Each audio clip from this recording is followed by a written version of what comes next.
నీ దీవెనకై జీవము కలిగిన దేవుని వాక్కు.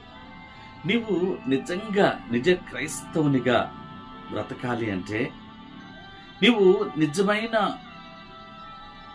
క్రైస్తవునిగా జీవించాలి అంటే, క్రీస్తును పోలి నీవు నడుచుకోవాలి అంటే, సమాజంలో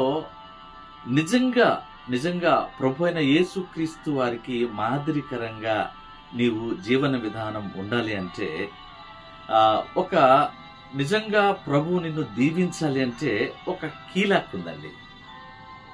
అది ఆ కీలాక్ను ప్రతి ఒక్కరిపై చూపడం సాధ్యం కాదు.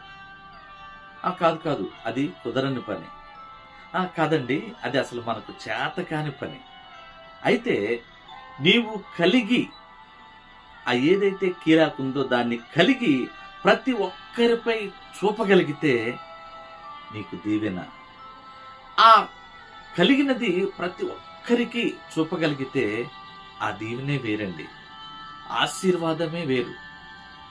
పరిశుద్ధ జీవ గ్రంథంలోని అనేకమైన భక్తులు దీన్ని పొందుకుని అద్భుతమైన ఆశ్చర్యాన్ని చూడగలిగారు. బైబిల్లోని 66 పుస్తకాలలో ఉన్న 1189 అధ్యాయాలలోని 31,102 వచనాలలోని 7,83,137 పదాలలోని 3,05,66,480 అక్షరాలలోని ఇమిడియున్న దైవం యొక్క ఆధ్యాత్మిక అంతరార్థ భావం ఏంటంటే ప్రేమ, లవ్, ప్రేమ, దేవుని ప్రేమ. ప్రభు ప్రేమించమంటున్నారండి. బైబిల్ గ్రంథంలో ఉన్న అన్నిటికంటే ప్రభు ఎత్తిపట్టింది అనిర్వచనీయమైన ప్రేమ. అదే ప్రేమను ప్రభు అనేక విధాలుగా మనపై చూపి మనల్ని రక్షిస్తున్నారు.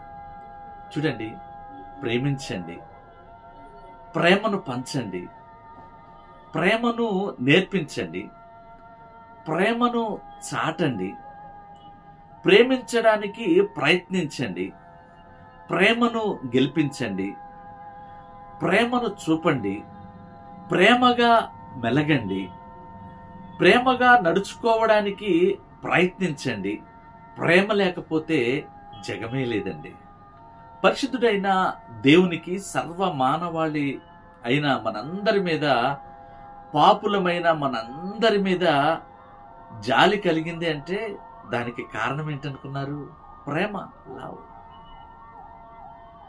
ప్రేమే జగతికి మూలం, ప్రేమే దైవ స్వరూపం, ప్రేమే నిత్య జీవం, ఆ ప్రేమే మోక్ష మార్గం.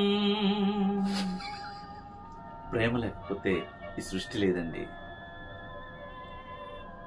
అట్టి రీతిగా ప్రతి ఒక్కరికి ప్రేమను పంచే కృపను అనుగ్రహించులాగున మనందరం ప్రార్థిద్దాం, ప్రేమను పొందుకుందాం, ప్రేమను చాటి క్రీస్తుకు మాదిరిగా జీవిద్దాం.